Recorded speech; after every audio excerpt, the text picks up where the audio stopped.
وَإِلَىٰ ثَمُودَ أَخَاهُمْ صَالِحًا، سمودیوں کی طرف ان کے بھائی حضرت صالح کو پیغمبر بنا کے بھیجا۔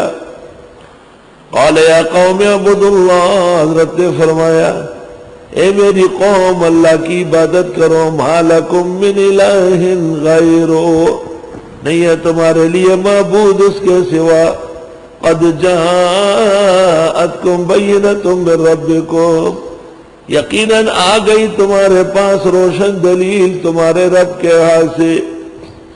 یہ جو روشن دلیل ہے نا طلبہ، یاد رکھنا یہ واضح مضامین ہے۔ اللہ اللہ، زمین و آسمان خدا نے پیدا کیے ہیں، اس میں کسی نبی ولی کا دخل نہیں۔ انس و جن کو اللہ نے پیدا کیا، اس میں اس کا کوئی شریک نہیں۔ روح ڈالنے والا اور واپس لینے والا صرف اللہ ہے، اس میں کسی اور خلقت کا کوئی کام نہیں۔ آنکھوں میں دیکھنا، کانوں سے سننا، زبان سے کہنا، دل سے سوچنا، ہاتھوں سے پکڑنا، پیروں سے چلنا، ناخن کے سرے سے لے کر سر کی چوٹی تک تمام جسم میں حس اور جان ڈالنے والا صرف اللہ ہے، اس کا کوئی شریک نہیں۔ یہ واضح دلیل ہے۔ قد جاءتکم بینۃ من ربکم ھذہ ناقۃ اللہ۔ حضرت صالح علیہ السلام نے جب تقریریں کی اور قوم کے ساتھ اختلاف شروع ہوا تو قوم نے حضرت صالح کو کہا کہ اگر آپ واقعتاً خدا کے سچے پیغمبر ہیں اور ہم کو جو دھمکیاں دیتے ہیں خدا کی طرف سے وعدے سناتے ہیں، اگر یہ سچے ہیں تو ایک معجزہ تو دکھا لو، اور پہاڑ اور چٹان سے ایک اونٹنی پیدا کرو۔ حضرت نے بہت سمجھایا کہ خدائی قدرتوں کو ایسا آزمانا ٹھیک نہیں ہے، لیکن وہ جب سمجھے نہیں تو جبریل آئے اور حضرت کو تاکید کی کہ آپ 2 رکعت نماز پڑھیں اور پھر اللہ سے دعا مانگے۔ سامنے پہاڑ کا ایک حصہ تھا چٹان نما، وہ ایسا ہلنے لگا جیسے اونٹنی بچہ دیتی ہو، اور پھر وہ پھٹ گیا اور اس سے خوبصورت اونٹنی باہر آئی۔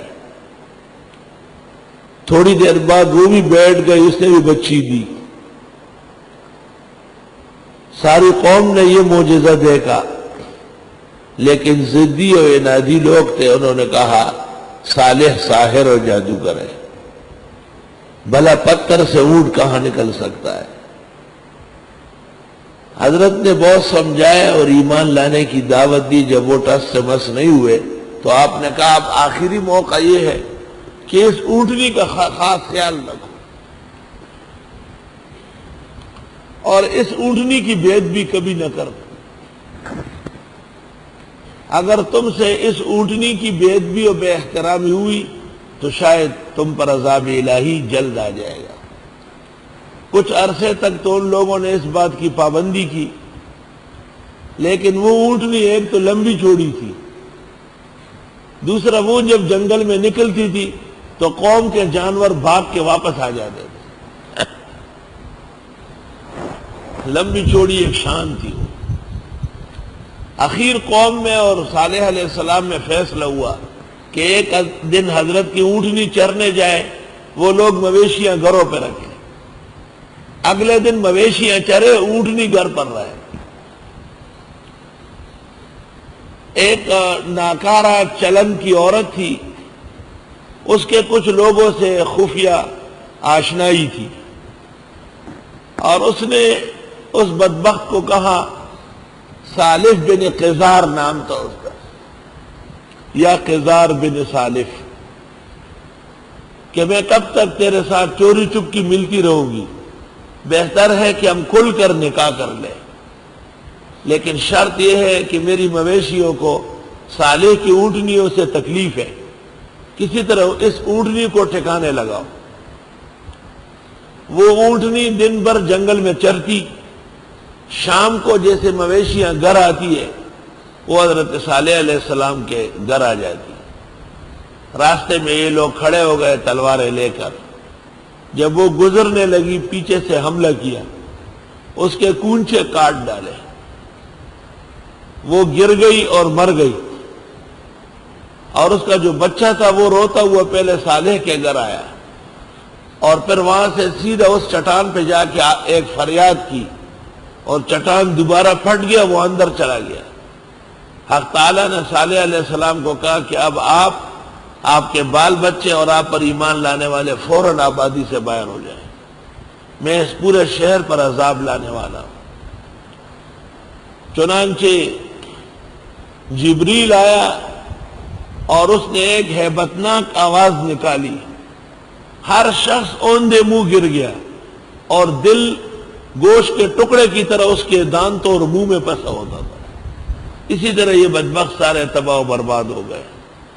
ہذہ ناقۃ اللہ، یہ خدا کی اونٹنی ہے، لکم آیتن، یہ تمہارے لیے نشان عبرت ہے، فذروہا، پس تم اس کو چھوڑ دو، تاکل فی ارض اللہ، کھاتی پھرے خدا کی زمین میں، ولا تمسوها بسوء، پہنچانا نہیں اس کو تکلیف، فیاخذکم عذاب علیم، پس آن پکڑ لے گا تم کو عذاب دردناک۔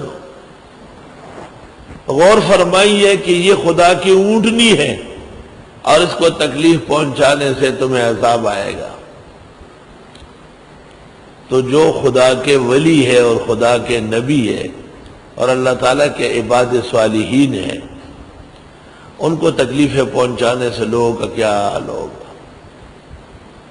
چنانچہ رسول اللہ صلی اللہ علیہ وسلم کو اور صحابہ کو ہجرت پر مجبور کرنے کے بعد اہل مکہ پر بے انتہا عذاب آئے،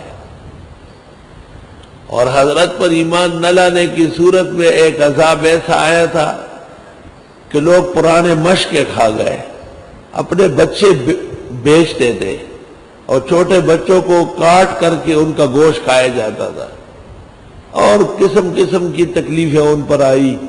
پیغمبر معصوم، رسول مرسل، ختم المرسلین صلی اللہ علیہ وسلم کو تکلیفیں پہنچانے کی وجہ سے بدر میں وہ مارے گئے، احد میں وہ پٹے، خندق میں وہ پٹے، حدیبیہ میں وہ بے حجاب ہوئے، سن 8 میں فتح مکہ ہوا اور مشرکین کو دہ مارا، اور سارے مکہ مکرمے اور حرمین کو ان سے پاک صاف کر دیا گیا۔ تو جس سرزمین پر اللہ والوں کی بے ادبی ہو جائے اس سرزمین پر لوگ عزت سے نہیں رہتے، اللہ کا عذاب ضرور آتا ہے۔